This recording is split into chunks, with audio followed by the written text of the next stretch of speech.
Hi, welcome back to வினஸ் கிரீனர். இன்றைக்கி நம்ம சேனலில் சூப்பர் டேஸ்டியான அத்தென்டிக் ஸ்டைல் ஒரு நான்வெஜ் மட்டன் குழம்பு எப்படி செய்கிறதுன்னு பார்க்கலாமா? வாங்க. ஸோ ஃபஸ்ட்டு 4 பெரிய வெங்காயத்தை நம்ம ஒரு மிக்ஸி ஜாரில் போட்டு அடித்து எடுத்துக்கலாம். ரொம்ப நைஸாக வேண்டாம், கொஞ்சம் குறகுறப்பாக எடுத்துக்கலாம். அதே மாதிரி 2 மீடியம் சைஸ் சின்ன தக்காளியை மிக்சியில் அடித்து பேஸ்ட் பண்ணி எடுத்து வச்சுக்கலாம். இப்போது கடாய் வச்சுட்டு கடாய் நல்லா ஹீட் ஆனதுக்கப்புறமா ஒரு 3 டேபிள் ஸ்பூன் அளவுக்கு ஆயில் விட்டுக்கோங்க. அதில் வேர்க்கடலை ஒரு 2 டேபிள் ஸ்பூன், சோம்பு 1 டீஸ்பூன், சீரகம் 1 டீஸ்பூன், அது கூடவே பார்த்திங்கன்னா மிளகு இதையும் போட்டு நல்லா எண்ணெயில் பொரிய விடுங்க. சிம்மில் வச்சுக்கோங்க, நல்லா கரிஞ்சிடக்கூடாது. இப்போது ஒரு கொத்து கருவேப்பிலை இதையும் ஆட் பண்ணிவிட்டு 4 காரத்துக்கு ஏற்ற மாதிரி 4 வரமிளகாய் போட்டிருக்கோம். உங்களுக்கு எவ்வளோ வேணுமோ அப்படி போட்டுக்கோங்க. துருவின தேங்காய் இதையும் போட்டு நல்லா வதக்கி விட்டுருங்க. ஃப்ளேம் ஸ்லோவில் தான் இருக்கணும். ஸோ இப்போ இதை ஒரு ஓரமாக எடுத்து வச்சுட்டு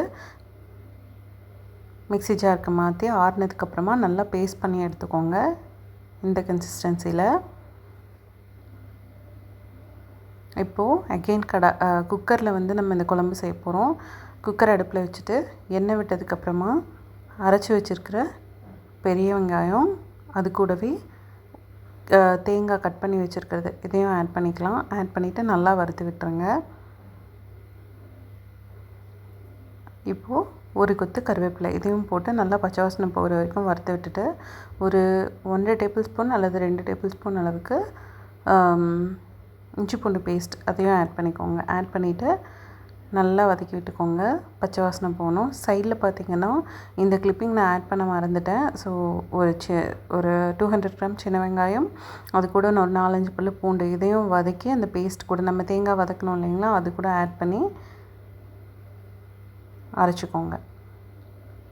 ஸோ இப்போ இந்த சைட் பார்த்திங்கன்னா அந்த பச்சை வாசனை போனதுக்கப்புறம் நான் அரைச்சி வச்சுருக்கிறேன் இந்த 2 தக்காளியும் அது கூட ஆட் பண்ணிவிட்டேன்.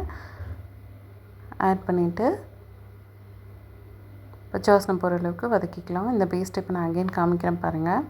ஸோ பச்சை வாசனை போய் அந்த தக்காளி நல்லா வதங்கினதுக்கப்புறமா மஞ்சள் தூள் 1/4 டீஸ்பூன், மிளகாய் தூள்,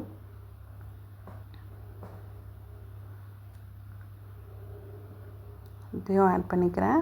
அப்புறம் மல்லி ஒரு 2லேருந்து 3 டேபிள் ஸ்பூன் ஆட் பண்ணிக்கோங்க. மல்லித்தூள் இது டிஃப்ரெண்ட்டாக இருக்கும். நீங்கள் இந்த மாதிரி செஞ்சு பார்த்துருக்கீங்களான்னு சொல்லுங்கள். அதே மாதிரி இது செஞ்சு பார்த்துட்டு டேஸ்ட் எப்படி இருந்ததுன்னு மறக்காமல் சொல்லுங்கள். இப்போ இந்த பொடியெல்லாம் போட்டதுக்கப்புறமா சிம்மில் வச்சுட்டு நல்லா பச்சை வாசனை போகிறதுக்கு வதக்கி விட்டுக்கோங்க. வதக்கினதுக்கப்புறமா கழுவி எடுத்து வச்சுருக்க மட்டன் ஒரு 1/2 kg போட்டுக்கலாம்.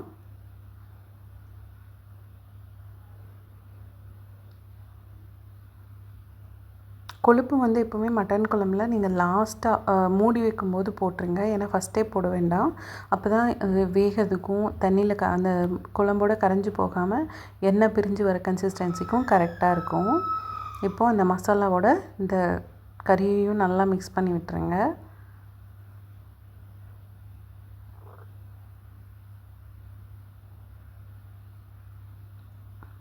இந்த ரெசிபி பார்த்திங்கன்னா எங்கள் அம்மாவோட ஒரு அத்தென்டிக் ஸ்டைல். ஆக்சுவலாக இப்போ அம்மாவுக்கு இது மறந்தே போச்சு எப்படி செஞ்சோங்கிறது. இப்போ அரைச்சி வச்சுருக்கேன் அந்த தேங்காய் சின்ன வெங்காயம் பேஸ்ட் ஆட் பண்ணிக்கலாம். ஆட் பண்ணிவிட்டு நல்லா மிக்ஸ் பண்ணி விட்டுருங்க.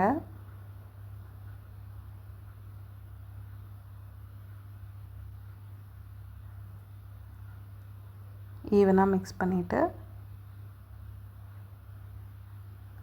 இது கூட பார்த்திங்கன்னா கரம் மசால்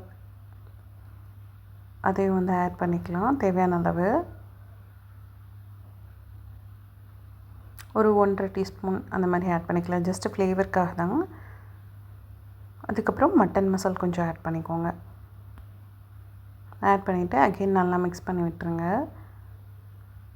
மிக்ஸ் பண்ணிவிட்டு ஜார் கழுவி அந்த தண்ணியும் ஆட் பண்ணிக்கிறேன் நான் இப்போது.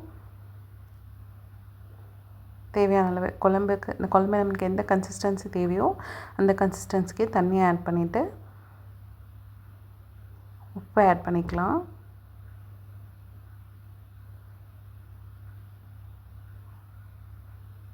உப்பை ஆட் பண்ணிவிட்டு ஜென்டலாக ஒரு மிக்ஸ் கொடுத்துருங்க. அவ்வளோதான்.